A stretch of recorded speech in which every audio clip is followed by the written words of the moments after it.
Good morning. Time for chapter 2. Last week, we studied chapter 1 of Tanya, and we left off with a bit of a cliffhanger. We left in a bit of a dangerous place, perhaps you can say. In chapter 1, we discussed how the Beinoni is the ultimate person. It's the one that we're all meant to be. That is the perfect example of what we should all be as a regular person. And we explained that the Beinoni is not someone who's half good deeds and half not good deeds. Rather, it's someone who's perfect in everything he does. He doesn't do anything wrong. He never makes a mistake. He has an internal fight. He has a fight with himself. He has a inner battle that he has to deal with. But ultimately, in the end of the day, he does everything right. And so it sounds like an almost impossible bar to reach. And then we go on to say that what do we have within us? We have a nefesh abahamis. We have an animal soul. The animal soul is selfish. He's self-centered. He only cares about his own needs and his own wants. And so we really left us off in a place where we have this really high bar of what we're meant to achieve. And the tools that we have is a nefesh abahamis, an animal soul that's dragging us down. So how are we meant to add this all up? How are we supposed to make this work? And so now we come to chapter 2. Chapter 2, we bring up a second soul. Until now, we spoke about our first soul and our animal soul. Now we bring up a second soul, which is a godly soul. The godly soul is the exact opposite of everything we said about the animal soul.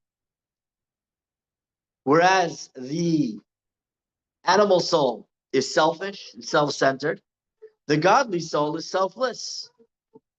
And he's all about God. He's a godly soul. He trusts in God. He lives for God. And as we're going to study in the chapter, he is one with God. This godly soul is so one with God that as we start the second chapter of Tanya, it starts off with these words. The nefesh hashenis b'Yisrael, the second soul within a Jew, he chelek elika mimal mamash, is literally a part of God on high. Literally a piece of God. We have within us, literally, he uses the word literally a piece of God. So it's the ultimate. It is so one with God. It is so in tune with God because it's literally a piece of God. God is obviously in tune with himself.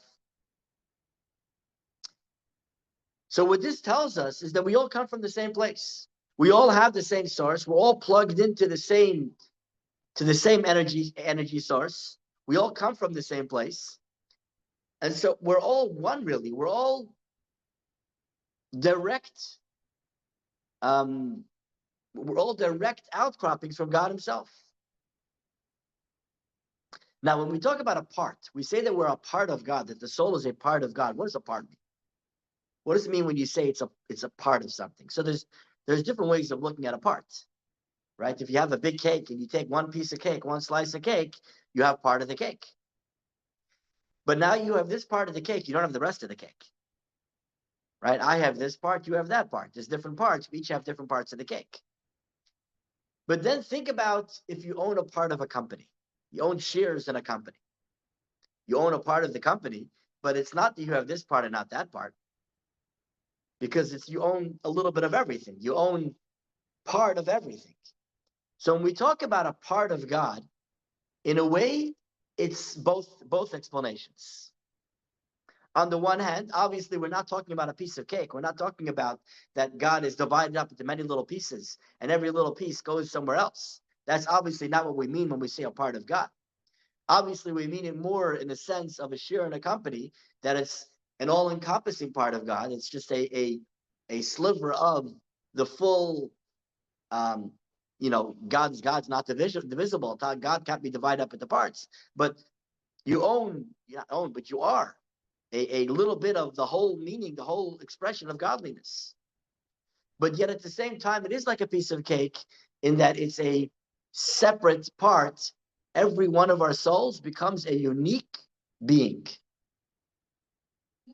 Each one of us is a unique part, which is, it becomes its own expression, its own personal expression of godliness.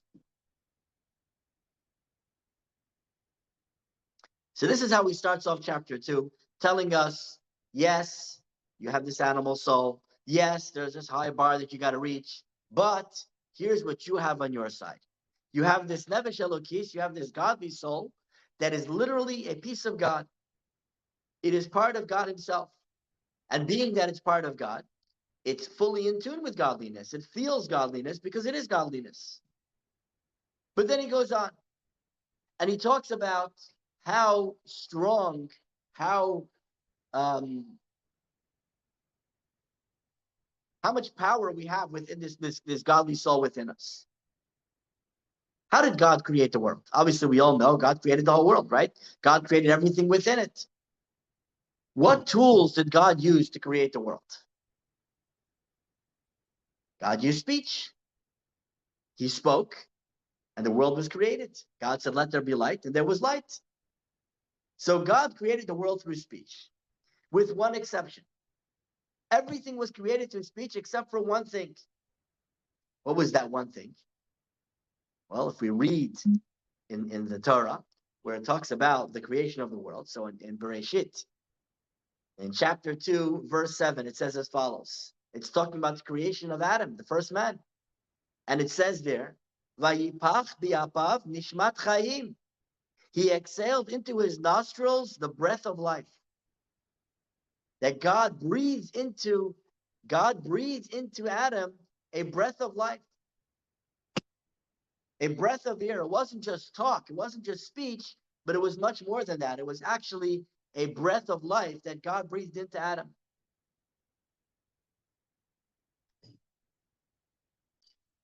Now, obviously, speech and breath are very different. A simple way of looking at it is a person, some people, can literally talk the whole day without stopping. They can talk and talk for hours and they don't get tired and they just keep going and everything is fine. Tell them to blow up balloons. See how long they can go blowing up balloons. After a very short time, they're done, right? You get out of breath, you can't go anymore. There's a limit to how much a person can blow out. Talking we can do. Talking is easy. Right? What's the expression? Talk is cheap. It's easy to talk. But breathing is much more, because breathing comes from the inside. Breathing is, it takes from your whole inner strength, your whole inner being, and you're pushing it out of you. And that is a much more difficult expression. And it's much more powerful expression. It includes much more from inside of you. Think about when someone gets pulled over for a DUI. They get pulled over. The police wants to check if they've been drinking. So they have you take a deep breath and then blow into the breathalyzer. What's the deep breath? To take it from all the way inside. We breathe out from all the way deep down inside and we push it out. That's what we do when we breathe out. And this is what God did when he breathed the soul into Adam. He breathed out from inside. He pushed out this breath, which comes all the way from deep down within Adam. Now you say, okay, that was Adam. Adam was the first man. He was Adam. I'm not Adam. Doesn't apply to me. It only applied to the first man. What about me? Well, we say in the prayers every single morning. We wake up in the morning, we say the morning prayers.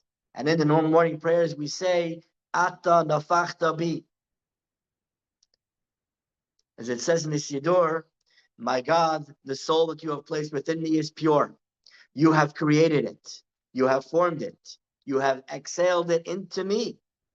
We say this every morning. We're thanking God for breathing a soul, a life force into me. God is literally breathing it into us every single day. So this is something that really is for everyone. It's all of us. We all have this life force, this breath of life straight from God himself.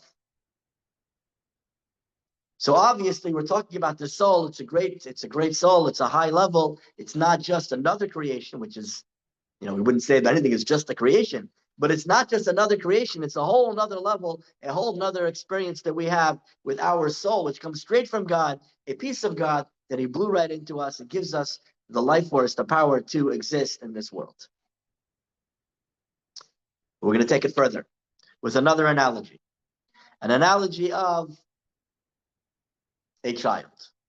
So here the Alter Rebbe tells us, the Tanya tells us, that we, mankind, we're a thought, we stem from a thought in God's mind. We all come from God's original thought. What does that mean? We come from a thought. But let me first mention what's significant about coming from a thought. A thought is eternal. When we speak our thoughts that we want to reveal to the world. If I want other people to know the thoughts that I have, I want to release it and reveal it to the world, I say it out loud. If I have a thought that I don't want to share, it's deep down inside, it's a thought, and nobody will ever know. So thoughts are internal, thoughts are within me. Speech is something that's external, something that I let out and I reveal to the rest of the world.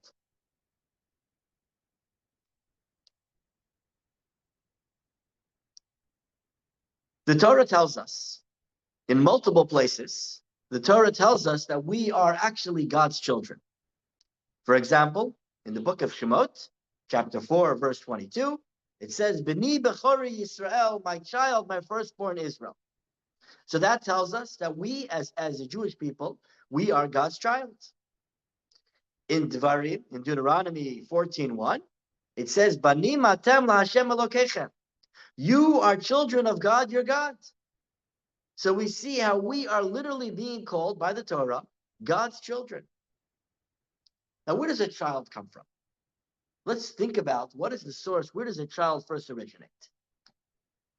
So this is where the Torah is doesn't exactly put it the same way science would put it, but it's not necessarily a contradiction either.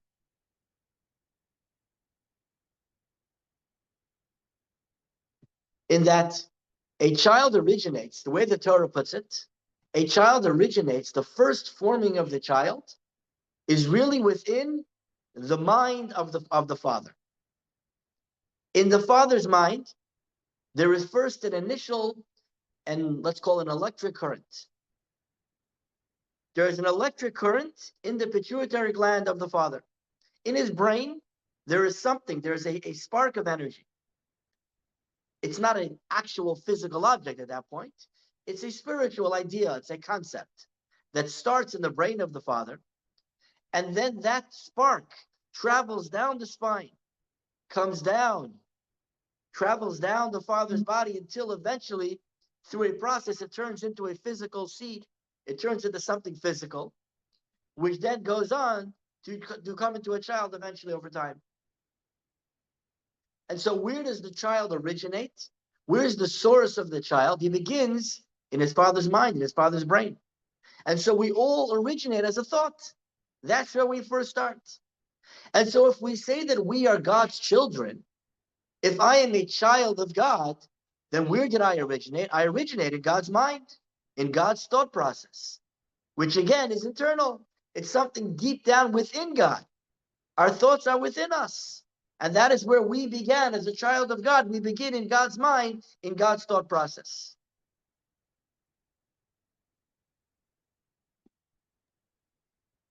Can I ask a question? Please, go ahead. So what about all the other children that are not Jewish? They're not God's children? No, I wouldn't say that. I'm asking, it's a question. Yeah. I wouldn't say that. What I would say is that the Tanya is focusing specifically on the Jewish people. Okay. If we want to expand that conversation, then it's a whole different conversation when we talk about mankind. Tanya is specifically focused on the Jewish people because it's a book for the Beinoni, which is a Jewish person who is a Jewish, comes from the Jewish background and the Jewish makeup, spiritual makeup of his soul and all that. Everybody has a soul, but their souls are different, and that's not the focus of the Tanya. Okay. Right? Thank you. Remember, I want to point out, Adam was not Jewish. Abraham was the first Jew. That means Adam was not a Jew. So, Abraham wasn't Jewish when he was baby. Okay, that's true, but we know the pasuk says Gershon Iskayer, a convert who converts, meaning that every person who eventually converts was originally already had a spark that was going to become Jewish. Yeah. So, but yeah, it doesn't start off exactly the same way. Yeah. Okay. So we're saying now that we, as being that we are God's children, we all originate, as every child, in the minds and the thought process of our Father. Our Father is God. If we are God's children, that means that we originate in God's thought process.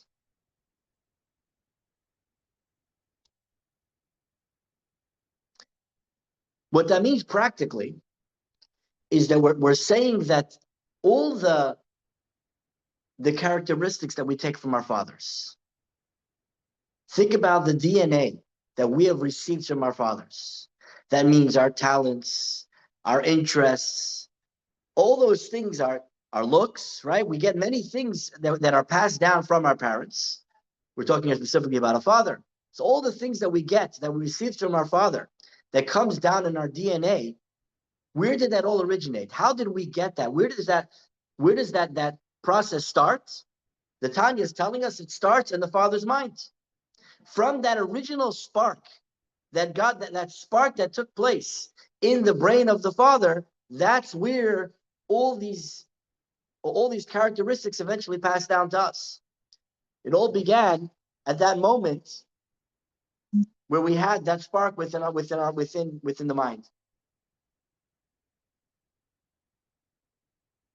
And so essentially a father and a child have the same roots. They come from the same place. The child, there's an offshoot from his father. So he comes from the same place his father comes from. So in a way, we're really one with our father. We're obviously separate. We become our own being, our own unique identity as a child is born and grows up. But at the same time, from his source, he starts in the same place, and he is one with his father. They really do come from the same place, and they exist in a certain reality as one. So we see that we have a unique connection with God's thoughts, with God's understanding, God's way of thinking. But now we're going to take it even further. Because we say it's not enough to say that we are one with God's way of thinking. We want to be one with God himself. And so in this, the Tanya points out from Maimonides. The Rambam writes as follows. The Rambam tells us that God's thoughts, God's thinking, is not the same as when you say man's thinking, man's way, man's thoughts. It's completely different. As the Rambam Maimonides says, he is the subject that is being known, and he is the mind that is knowing, and he is the knowledge that results from that knowing. Generally speaking, if we talk about our thoughts, there's three different entities at the time of the thought.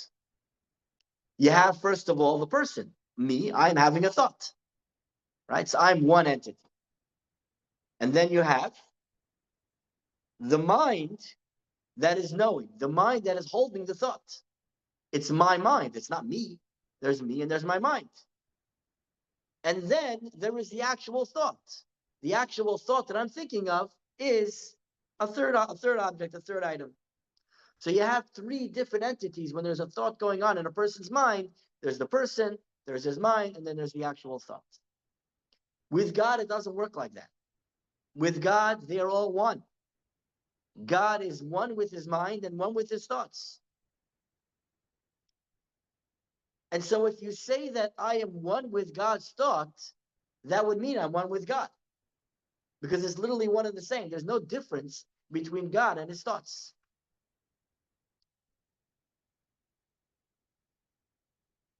God's wisdom is God.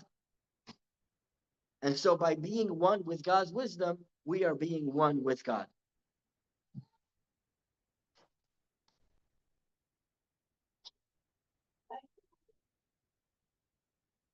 Which the Maimonides, the Rambam concludes when he says this statement, This is something that is not within human capacity to comprehend clearly. So if you're not understanding, don't worry.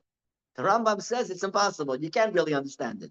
It's not something that we can wrap our minds around, how it's possible for one to be one with their minds and their thought process and their actual thoughts.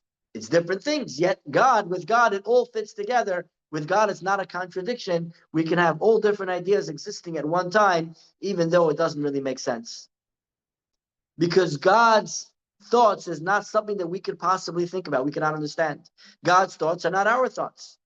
God is not us. And so we cannot comprehend the way God's thoughts work, the way God's mind works.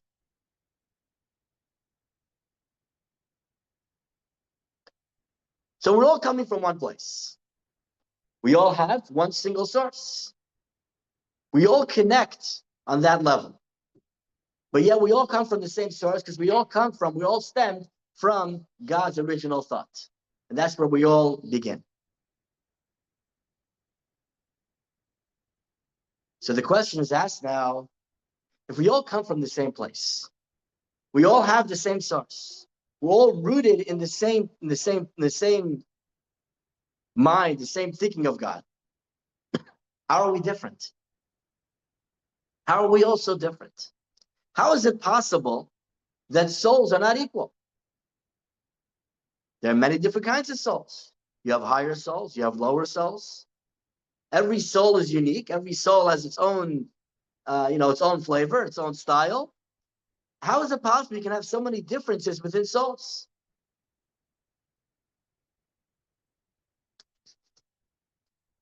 For example, can you compare the soul of Abraham, Yitzchak, and Yaakov, our forefathers, Abraham, Isaac, and Jacob? The soul of Moshe Rabbeinu, Moses himself. Can you compare their souls with our souls? The souls of this generation. Is it possible you can compare? Can you say anything that they're on the same plane at all? How is it possible?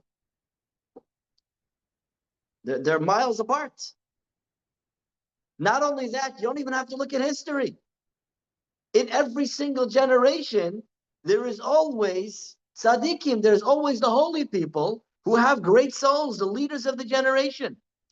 You have the leaders of the generation in every single generation that they are living head and shoulder above the rest. And they have unique, special souls. Can you say that my soul is the same, comes from the same place as the Rebbe's soul? Our souls are so different. How can we come from the same place? How is it possible that we all come from the same place and yet we're so different?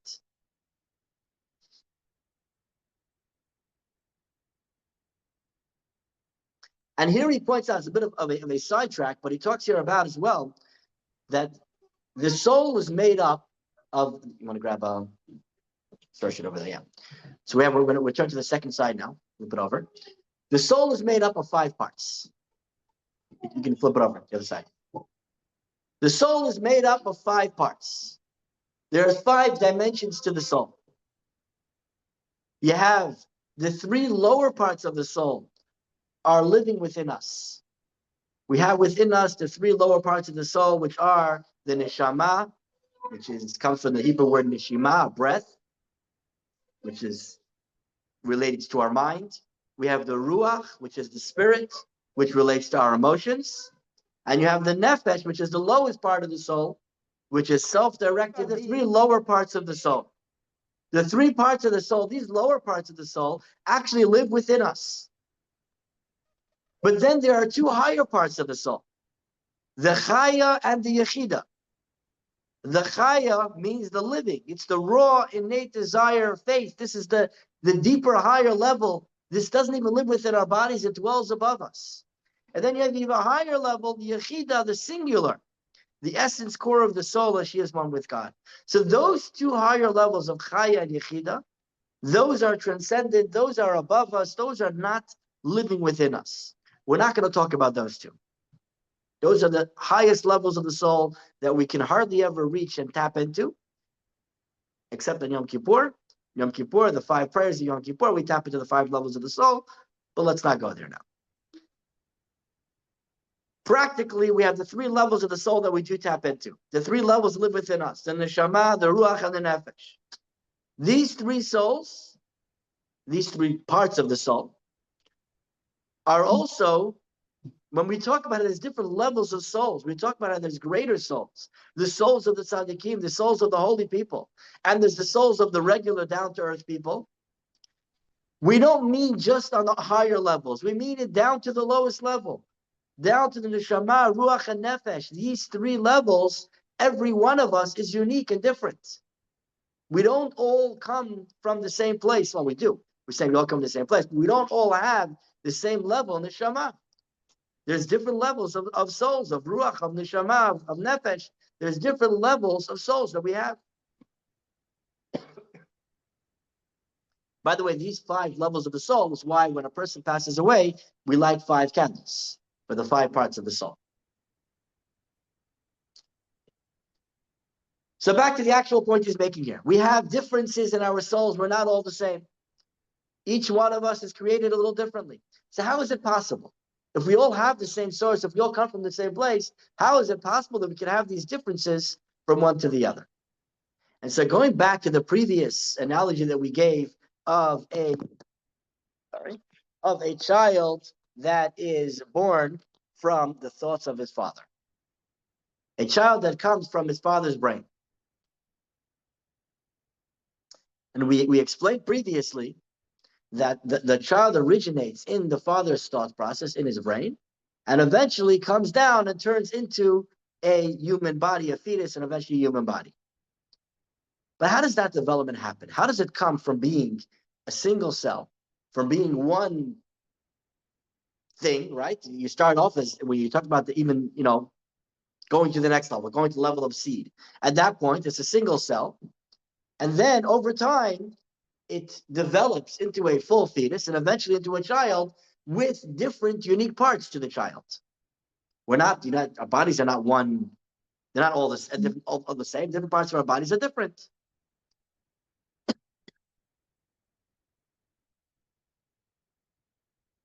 We have our brains, we have our hearts, we have our lungs. The more developed and the more not developed, it's the other way around actually. It's the more sophisticated parts of our bodies. And then you have the less sophisticated parts of our bodies, down to, as the Tanya says, down to our toenails. Our toenails are completely unsophisticated, they're simplistic. There's nothing, you can't see the soul, you can't see the greatness of the source within the toenails of the person. The toenail seems to be so far removed from its original source as being within the brain of the father. It seems to be so disconnected from that reality. And yet we say that it all comes from there. It all comes from the same place. And not only that, but it never disconnects from that source. Because the toenails of an adult or of a child is always connected. It's growing and living from his brain. There is a direct connection between our toenails and our brains. And the brain, we said, is a direct outcome from the father's brain. And so ultimately, our toenails never fully disconnect from the source, from the brain of the father. And yet, they're toenails. They're not brains, they're toenails. Because through a process, through being in the mother's womb for 9 months, through going through the gestation process, through going through all the processing that happens to that cell over those 9 months, each part develops differently. Each part goes through its own process and ends up in a different place. And so the same thing is when we talk about souls.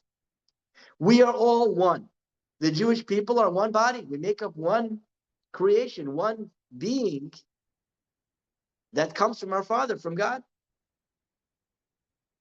Some parts develop to become brains. Some parts develop to become toenails. But it's all from the same place. It's all the same thing.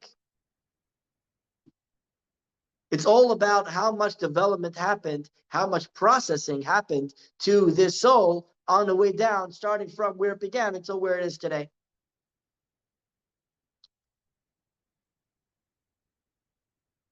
And where does the toenail get its vitality from?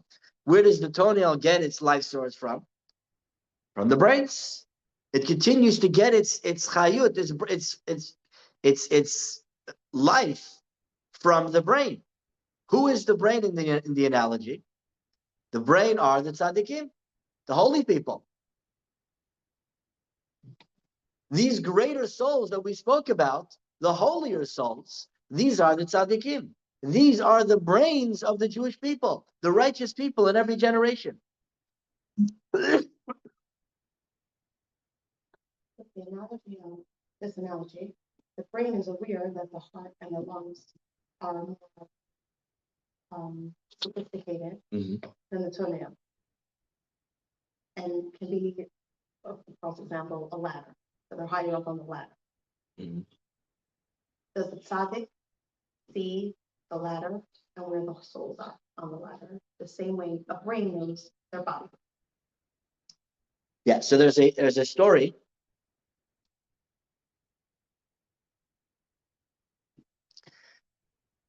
So the question asked is that does the tzaddik know?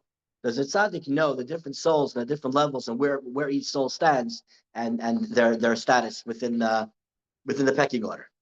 Well, the person doesn't know. So does the tzaddik. Does the tzaddik know? So there's a famous story of a chassid by the name of Ramanya. It was a guy by the name of Ramanya. He was a diamond merchant. And he was a follower of the Rabbi Rashab, who was the fifth Chabad Rabbi. One time he came to his Rabbi and he was meeting with the Rabbi, they were talking, and in the course of their conversation, Manya asked the Rabbi, he said, Rabbi, I don't understand. You spend so much time with the simple people. There are people that they're unlearned, they're not very involved in the teachings and the followings of Chassidut and the Torah. Why do you spend so much time with them? So the Rabbi says, well, they're souls. You have to know the value of a soul. And then the conversation kind of shifted and he moved on. A few minutes later, the Rabbi Rashab turned to Manya and he says, let me see, did you bring some of your diamonds with you? So diamond merchant, do you have anything interesting to show me?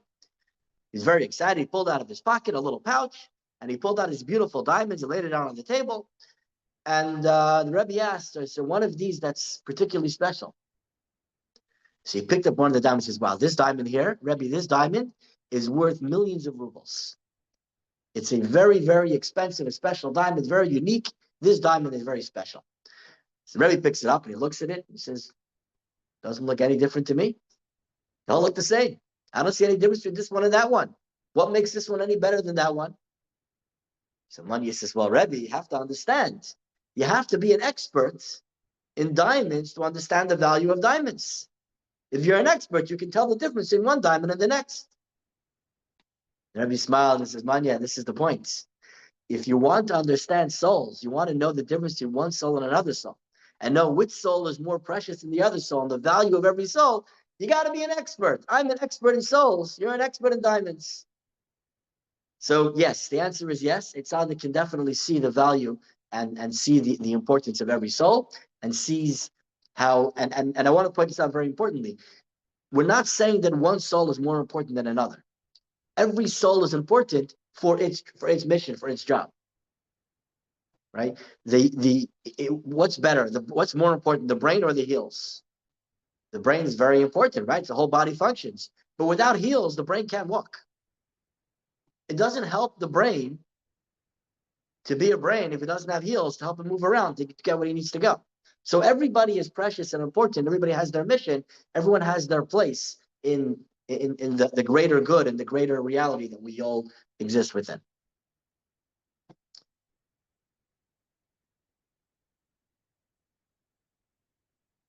So as we were saying, our entire existence is through the power of the tzaddikim, of the holy people, that they give us the life force. They are the ones that are passing on to us. They're what's keeping us alive.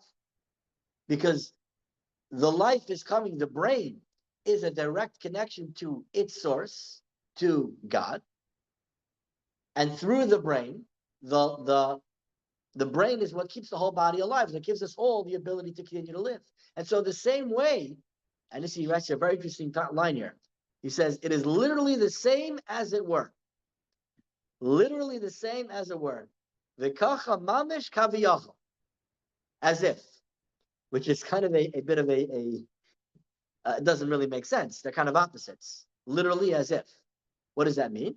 It means that ultimately you can never really compare anything to godliness.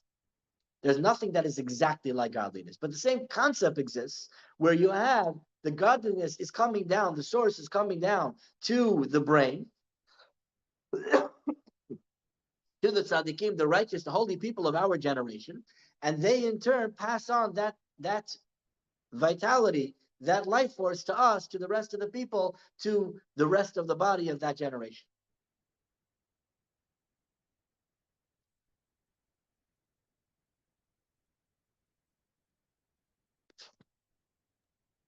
Rabbi, Yes, are there any specific tzaddikim that are connected to our generation? absolutely. The Rebbe. Oh, okay. The word Rebbe literally stands for, there's three letters of Resh, Bet, and Yud, which is Rashi Tevot for Rosh B'nai Yisrael. Rosh B'nai Yisrael, the head of the Jewish people, is literally what the term it uses here. The Rashi B'nai Yisrael. That's what we're talking about over here. That a Rebbe is the head who passes on the life force to the rest of us.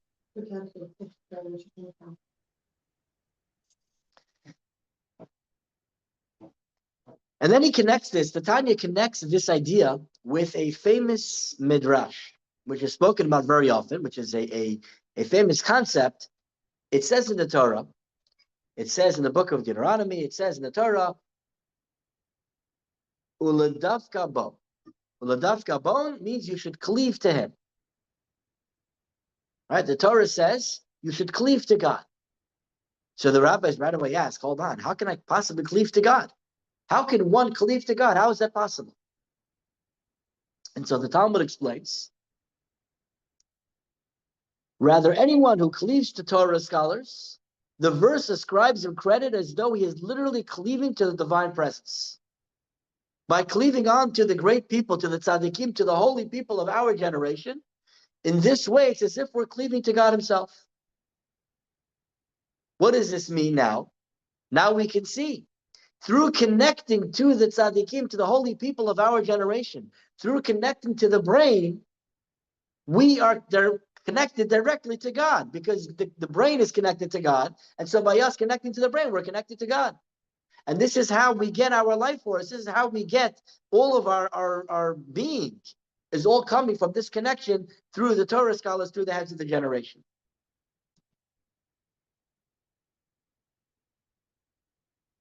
Now, at a practical level, if you think about it, the brain has a very important role. The brain is giving to the entire body. The brain is sharing with the entire body. But the brain also has a responsibility. The brain has to feel the whole body. The brain is responsible to make sure that the body is getting what it needs. And if a part of the body is feeling pain, the brain feels the pain. The brain feels everything that's going on in the rest of the body. And so this is where the tzaddik is always feeling, and always he feels connected to every single Jew, every single one of us. And he feels our pain. He feels what we're going through. On the flip side, on the other side as well, or perhaps the same idea. When we are on a lower level, when we're being dragged down, the brain is being dragged down with us. The most famous example of this is Moshe Rabbeinu. Moshe Rabbeinu, he received the Torah on Mount Sinai. And then he went up the mountain for 40 days. He was there, connected, one with God. He was learning with God. It was the highest experience man could ever experience, was Moshe on top of the Mount Sinai for 40 days. And then what happened? The Jewish people sinned. They have the story with the golden calf. When they sin with the golden calf, what does God tell Moshe? Lech reid, go down, leave. Because you are only here not on your own merits. You're here as representative of the Jewish people. If the Jewish people are now on a lower level, if they no longer deserve for their leader, for their head to be up on Mount Sinai, then you don't belong here anymore. You're not here on your own merits. You're here as a representative of the Jewish people, of the whole body. So the brain is responsible for the body, responsible for everything that happens with the body, and is eternally connected with the body in every sense of the word.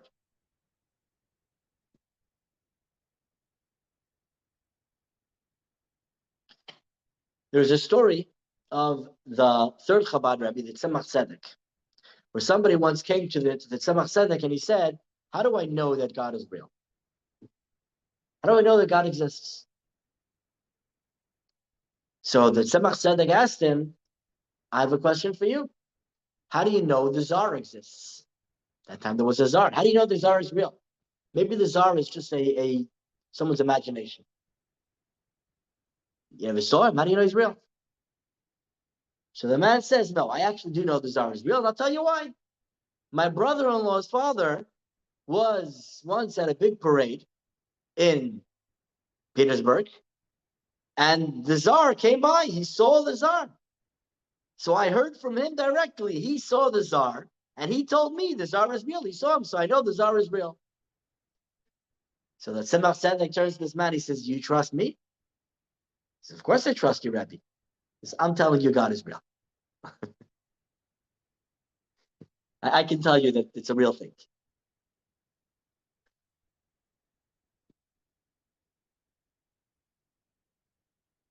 So when we cleave to the great people, to the heads of our generation, they in turn are cleaving onto God, and they give us a little bit of that godliness. They connect with us on that godly level. So let's look at the final chart on this paper. The bottom of the paper, we have a chart. I'm going to read through it all, but the basic idea that we have here, metamorphosis, diversity, and unity. And we're comparing here a child with a soul. So the original identity of a child is a signal from the father's brain. The original identity of a soul is God's wisdom that is one with him. And then we have the descent as it goes down. So we have the gestation period of the 9 months of the pregnancy, where the simpler cells come out, are generated from the original cell. The same way we have by the soul. The descent through the chain of spiritual worlds, generating a spectrum of souls along a descending hierarchy from the sample of that wisdom. And then we have a continuing diversity, integrity and diversity. The whole body is the complete bodily diversity of cells from brain neurons to toenails, all the while retaining integrity to their origin, even though it goes down, there's different levels, there's different parts of the body, they all remain connected. Similarly, complete body of the Jewish people, diversity of souls, from the heads and sages down to the simplest of Jews, all preserving the imprint of their origin in the divine wisdom.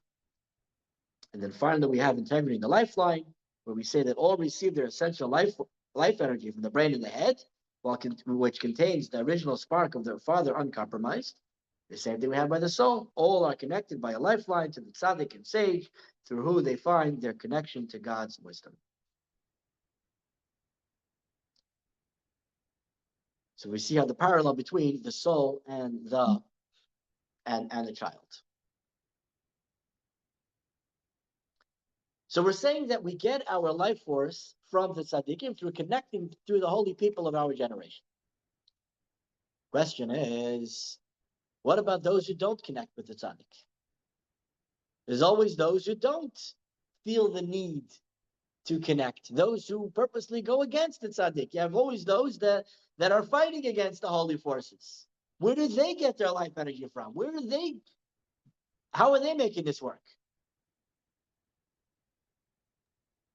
And so here we have something called kilachar yad. Kilachar yad means over the back, backwards. Sometimes you are giving you're giving a gift to another person. You give it with a smile. You present it. I'm so happy to present you with this. I'm so happy that I can give it to you. Sometimes you're giving something because you're forced to. You don't want to give it to them, but you have to give it to them. Right? Imagine you get a speeding ticket. So you don't want to pay the ticket. You have no interest in paying the fine. You have to pay. So I give it to you and here's the money, take it. Like you don't feel any interest in giving the money and giving this to the other party. It's something that I have to do, so I'm doing it. But there's no love involved. There's no emotion involved. It's just kind of throwing it over your back and here, take it. So those people that are fighting against the tzaddikim, that are not connected with the tzaddikim, they are receiving the life force also from the tzaddikim. They're receiving it from the same places, but they're getting it in a way of, take it, fine, here it is. As opposed to getting it in a way of, I'm so happy to give, and here I want to connect with you, I want to give to you.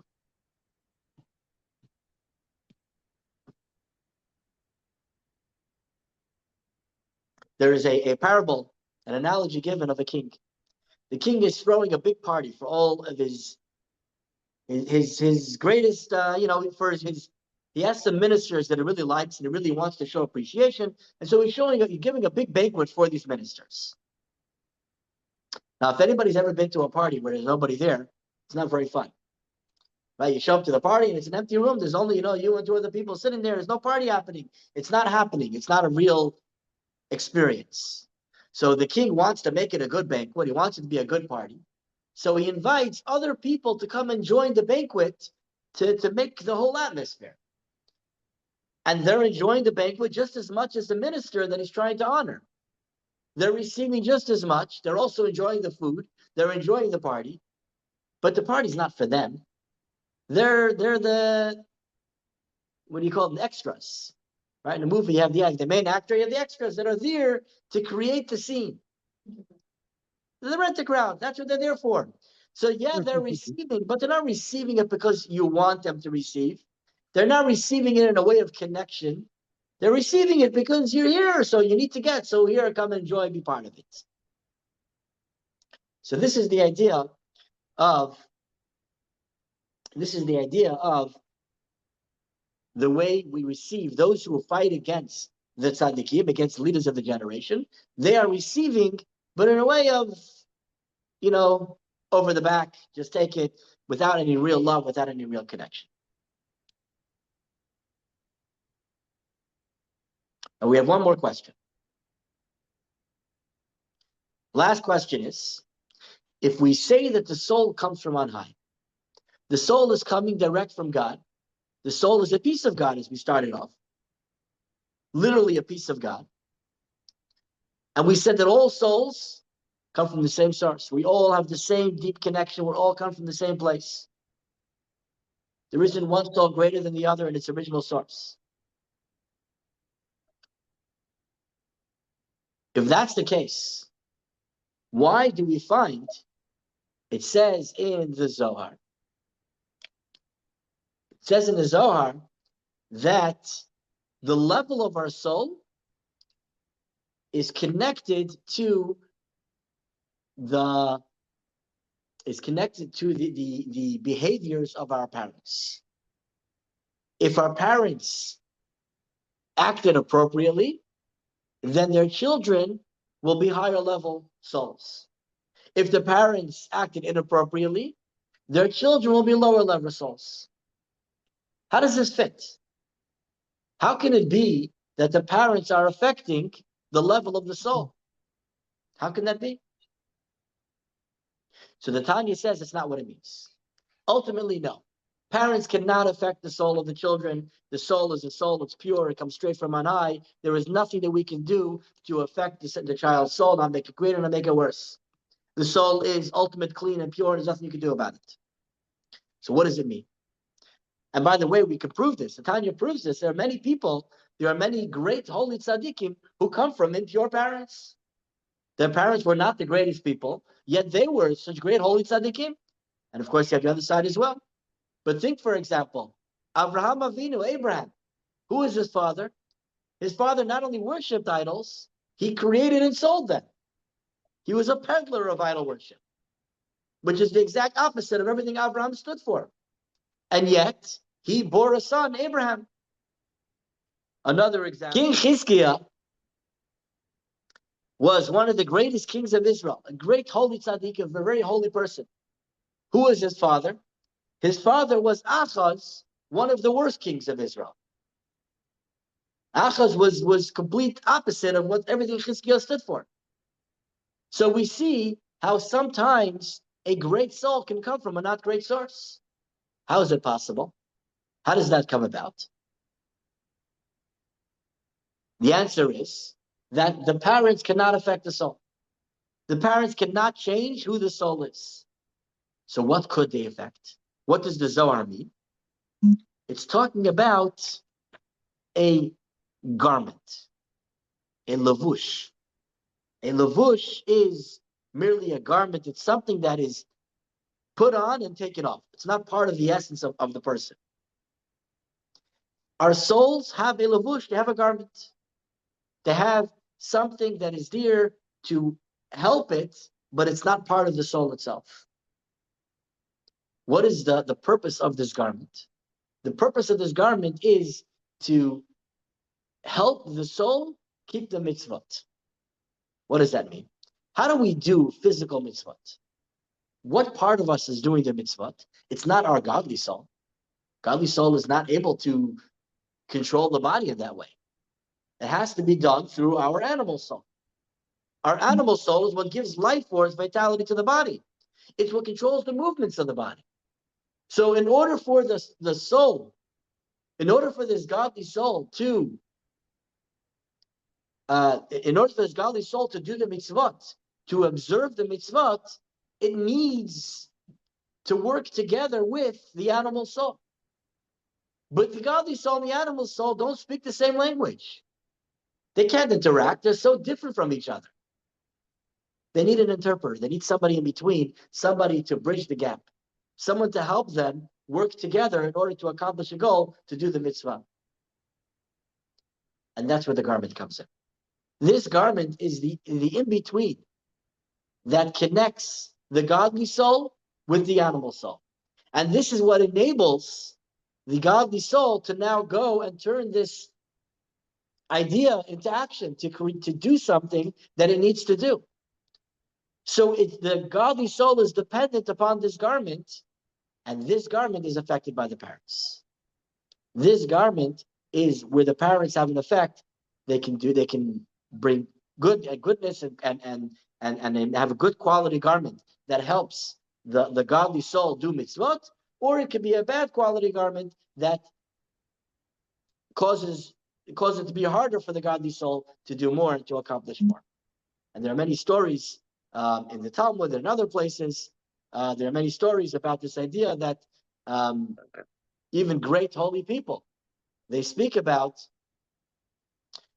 great holy people speak about how if their parents would have only been a little bit better and not done something wrong at some point, they would have been even greater and even better, because this garment would have helped them to serve God on a higher level.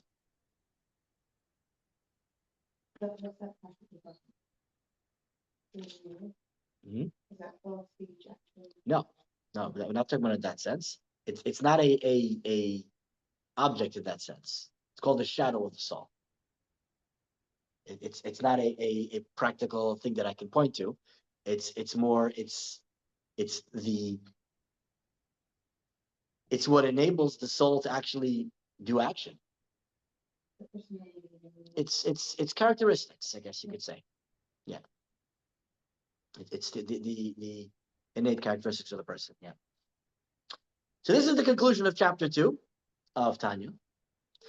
We now have a general idea of the godly soul, who it is, where it comes from. In the next chapter, we're going to start talking about the details of the godly soul. We're going to find out the different parts of the godly soul, how they work, and as we continue the journey, we'll learn more about our souls, about ourselves, and how we can make the most of what God has given us.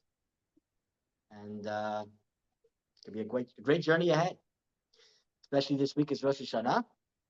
We're going to be celebrating Rosh Hashanah. We're going to have this Tuesday, we're going to have a Rosh Hashanah service, short service in the afternoon with shofar blowing and tashlech, and we'll have a dinner.